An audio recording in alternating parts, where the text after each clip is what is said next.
Hello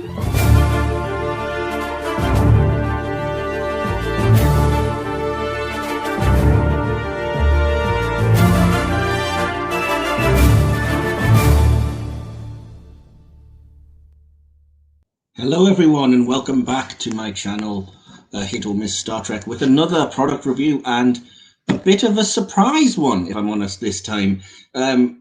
Despite Eaglemoss having a lot of ships available to pre-order, including one, the Cerritos, which, as I've mentioned in my previous reviews, I am still waiting on, this beauty, the USS Nog, just became available just straight order, not pre-order, just add to your basket and get it. It was 2 days ago, it came onto the website live, and today it arrived here. There's a sense of irony involved in that, because tonight I am recording an episode of the podcast, which will be up hopefully in a couple of weeks or so, in which I'm discussing the episode It's Only a Paper Moon.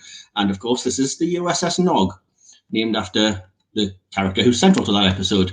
I do love the fact that this is a tribute to the late and great Aaron Eisenberg, the actor who played Nog, because it's an Eisenberg-class ship, and it's named after Nog, who, within the canon, I think is established to have been the first Ferengi captain, and for both the actor and the character, excuse me, I think it's an honor that both deserve, and I love that this is here as a tribute to them all, to them both, I should say, and yeah, without saying too much in case I get too emotional, I think it's nice to be able to have something solid to remember, a great performance by and a great man and a fantastic character.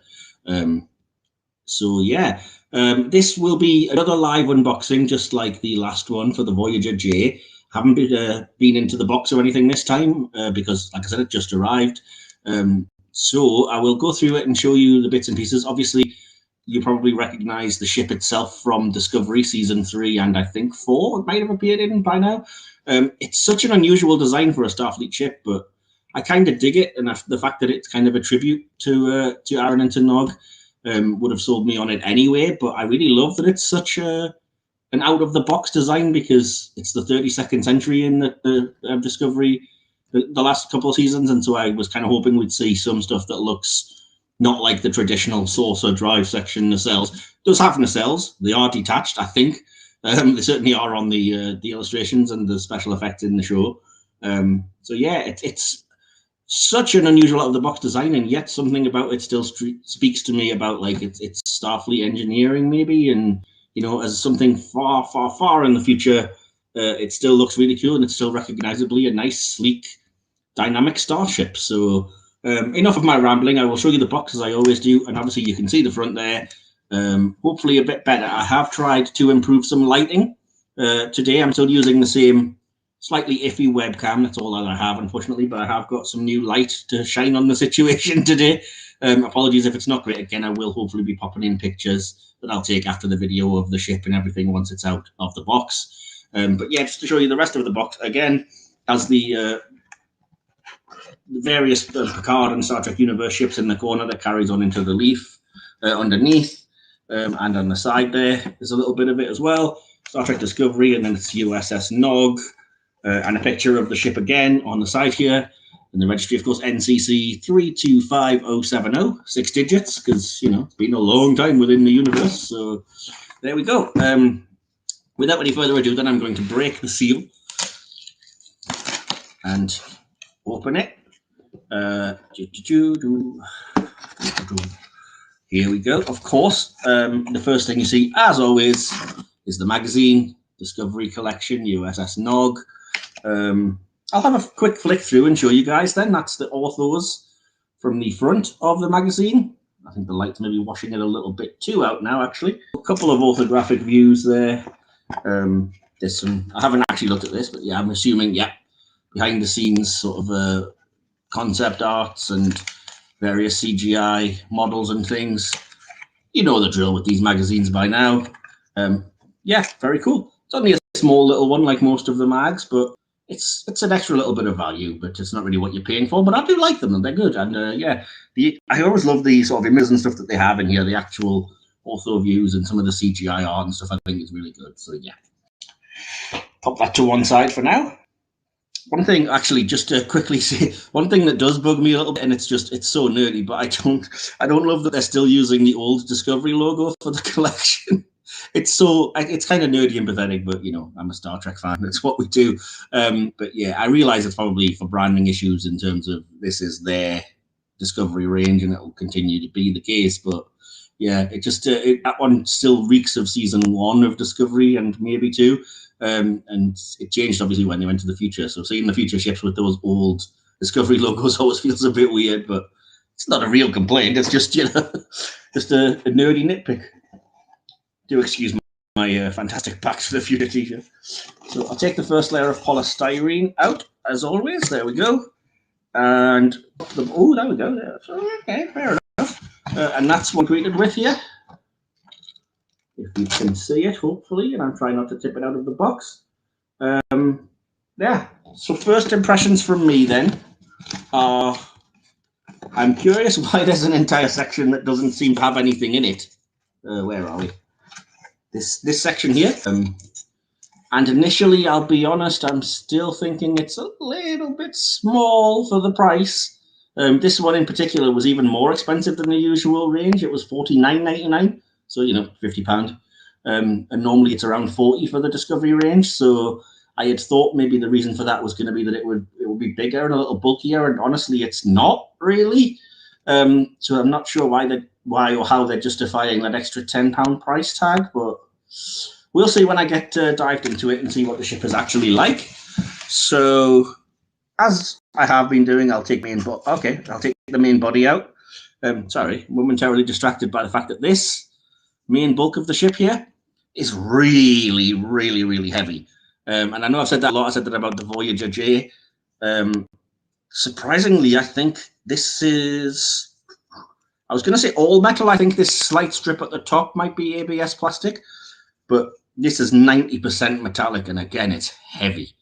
And it's gorgeous. I won't lie to you. Look how cool and dynamic and sleek that looks from that angle. And again, this design, it doesn't make a lot of Star Trek-y sense, I guess, but it's so cool.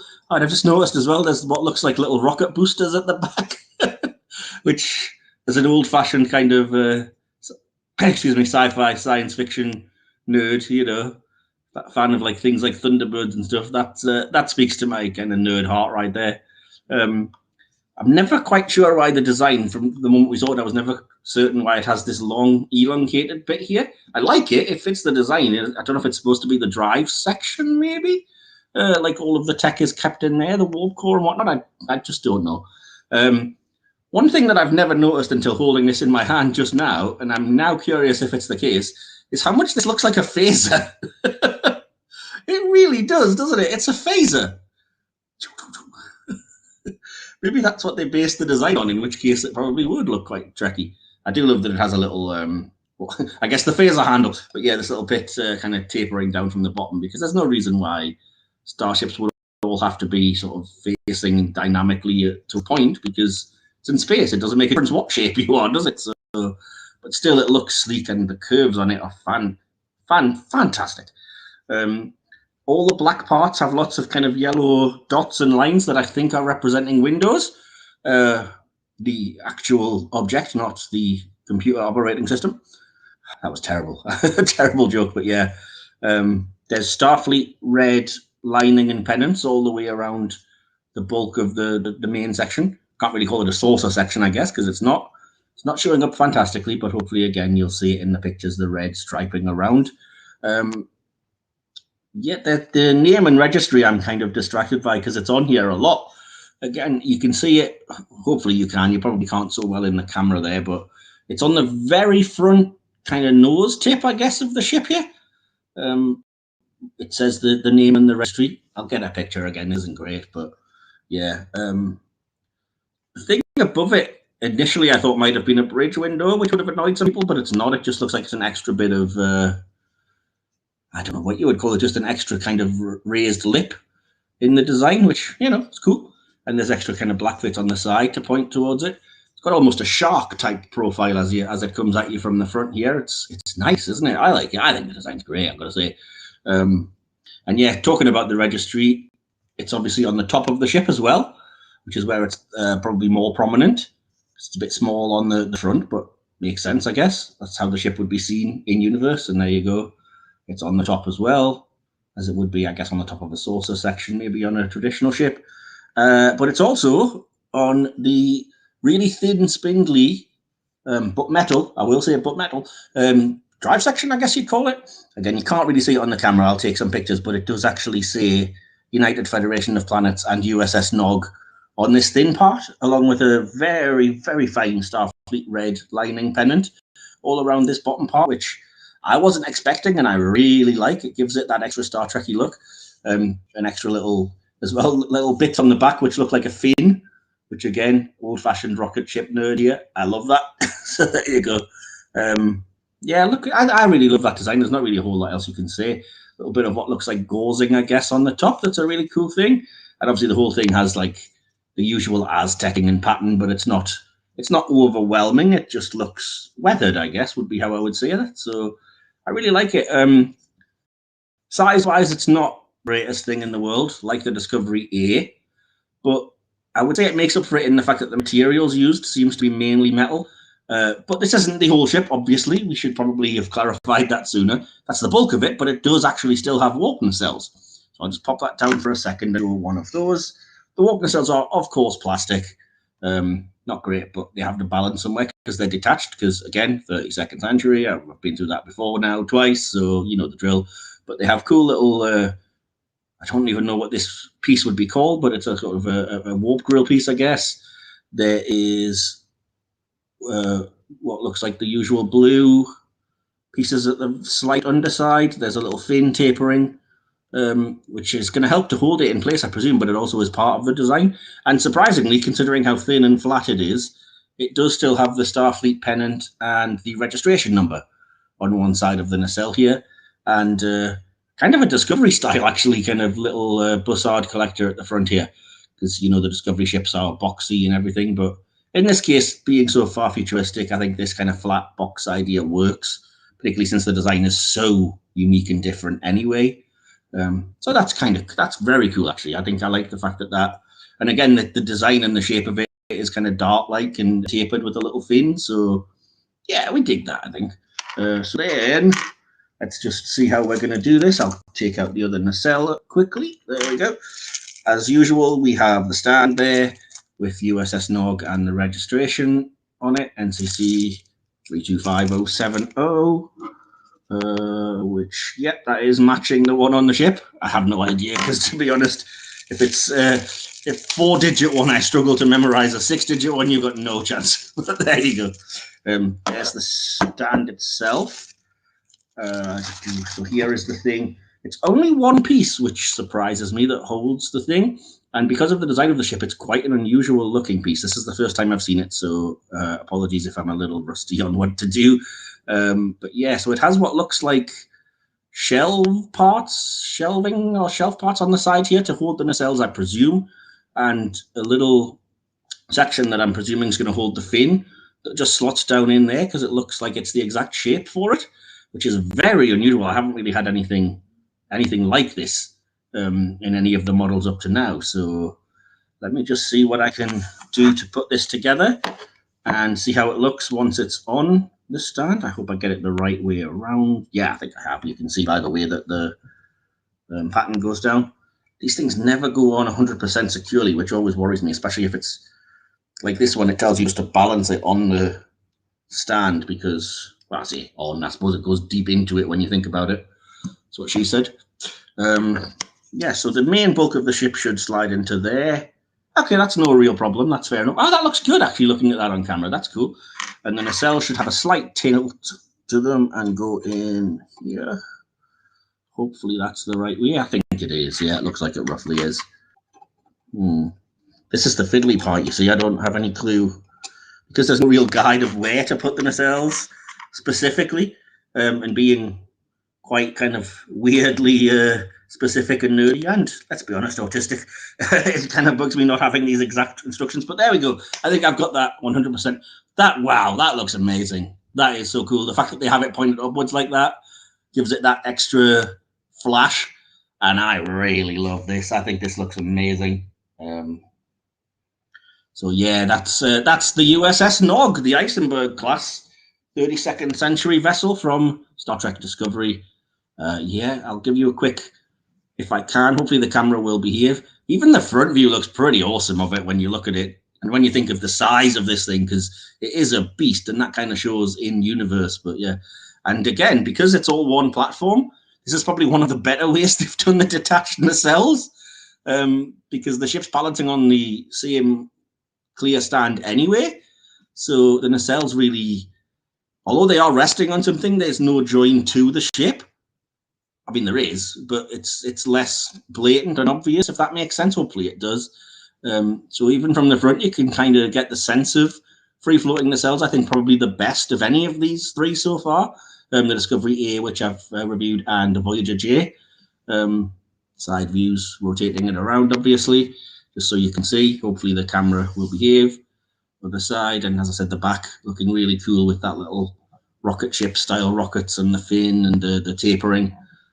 Even the back views are really cool when you look at it. It does have a weirdly aquatic feel to me, like a fish or a shark or something. But yeah, and the curves, weirdly, the specific curves and bends really do remind me a little bit of the Ferengi prosthetic, which I suppose is fitting for something named after a Ferengi character, after Nog. So yeah, initially I was slightly disappointed at the size of this, but the more I look at it now, and again, this is going to be familiar because I said the same with the Discovery A, the more I'm looking at it now, the more I like this. And they didn't skimp on the materials, I would say. I still don't think I can justify an extra £10 for it, to be brutally honest, particularly since there's not even an extra piece to hold the nacelles or anything like the others have. It's all one piece. I mean, it's a different shape, but I'm not sure if there's anything else involved in vacuum forming or whatever they do to this particular shape to get it to be able to hold the main shape and the two nacelles. It doesn't seem like there's anything extra. Maybe that's me. Yeah. Again, though, I rarely pay full price for these, but in this instance, because this just became like instantly available, I think I did pay almost full price for this. I think I got 10% off it. So instead of £50, it would have been 45, which is what I paid for this. Is it worth that? For me, it is, because of just how cool it looks and because I like the tribute nature of it as well. But again, it's a little small, if I'm being brutally honest. And you know, as a reviewer, I've got to be fair, I guess, and I've got to be honest. And as much as my heart loves the design and the nature of what it represents, it's too small for the price tag. It really is. And I'll do some comparisons so that you can see what I mean, if you'll indulge me. So just to compare, then, this is the Voyager J from the exact same range. And bear in mind, the Voyager J was, again, as I said, £10 less expensive. There's clearly way more to it, the Voyager J, which is why I praised it a lot in my review of it.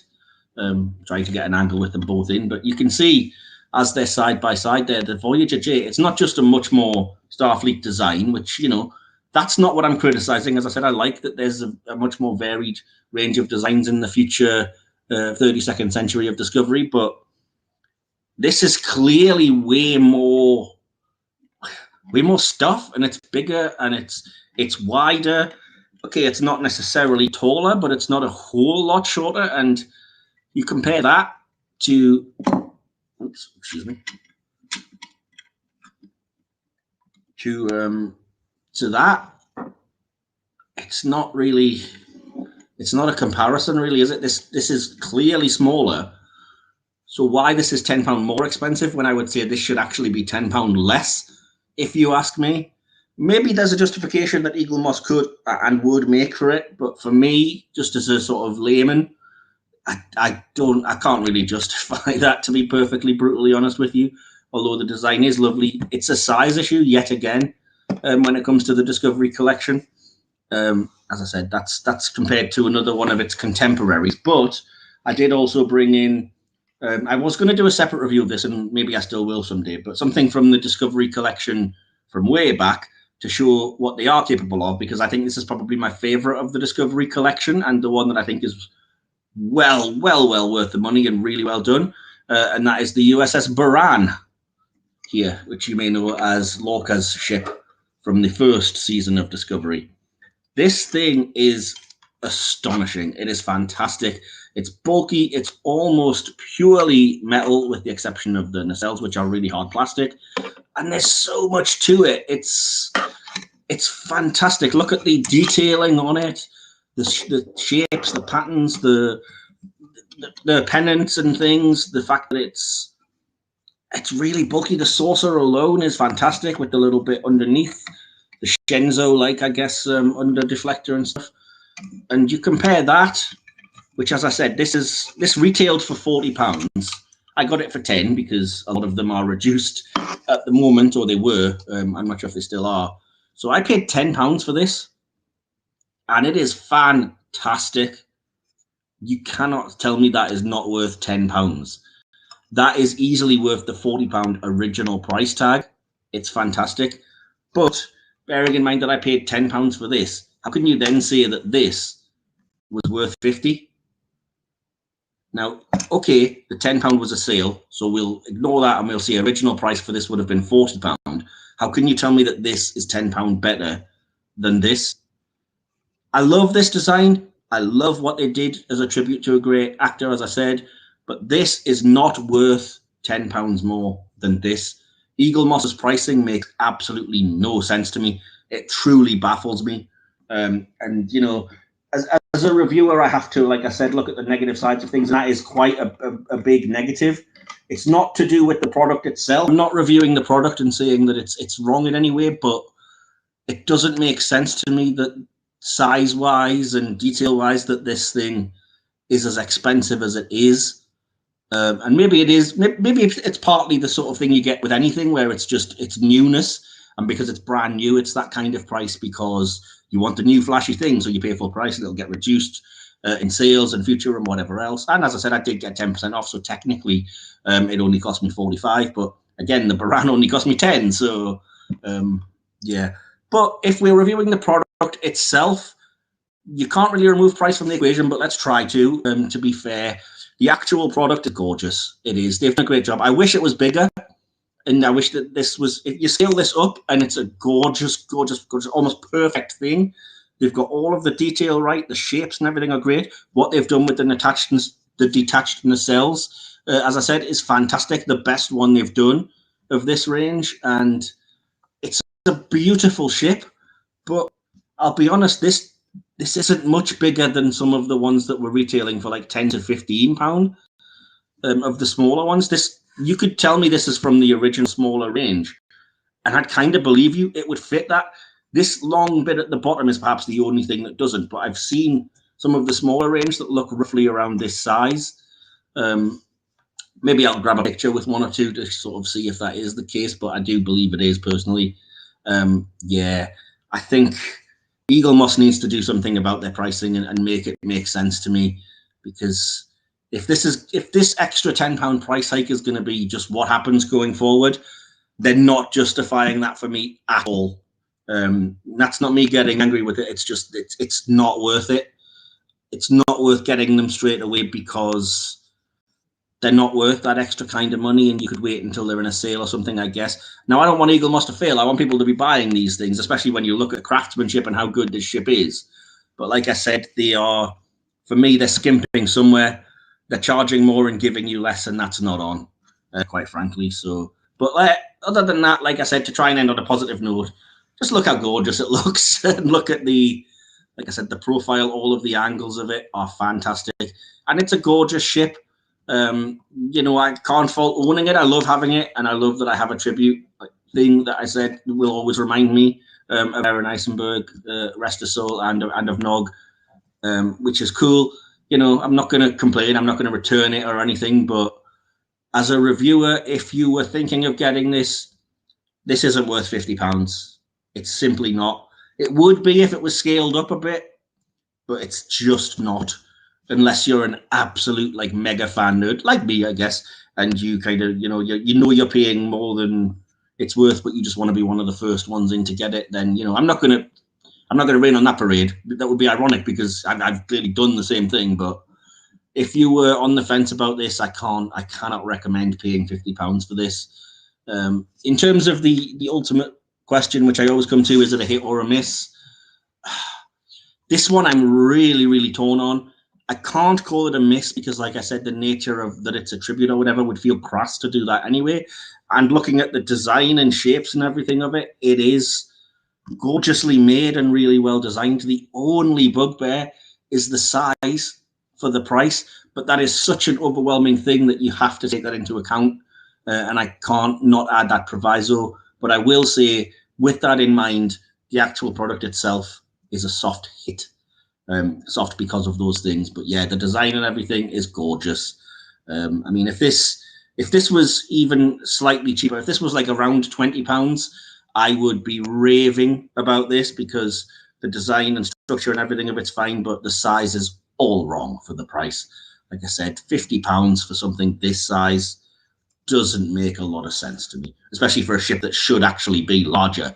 So for people who want everything to be in scale even, it doesn't make any real sense since this should be bigger than like the Voyager J and the Discovery A, and it's clearly not. So yeah, apologies to anyone from Eaglemoss. As I said, I'm not complaining about the actual product itself in terms of how well made it is and how you've copied the as I've said with the Voyager J, something that was rarely or barely seen on screen, into such a really cool design. And looking at all the fins and the tapering, you know, I love this. I love how good this looks.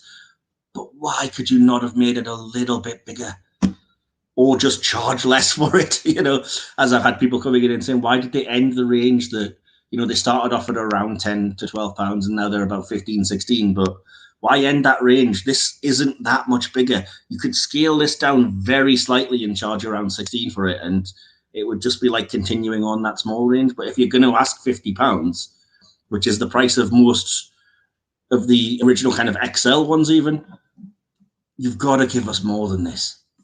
You've really got to give us something bigger and more substantial than this. Yeah, I'm sounding like a broken record. So yeah, other than that, like I said, it looks gorgeous though. And again, respect, absolute respect to Aaron Eisenberg and to the character of Nog, which ultimately is, like I said, what would have sold me on this anyway.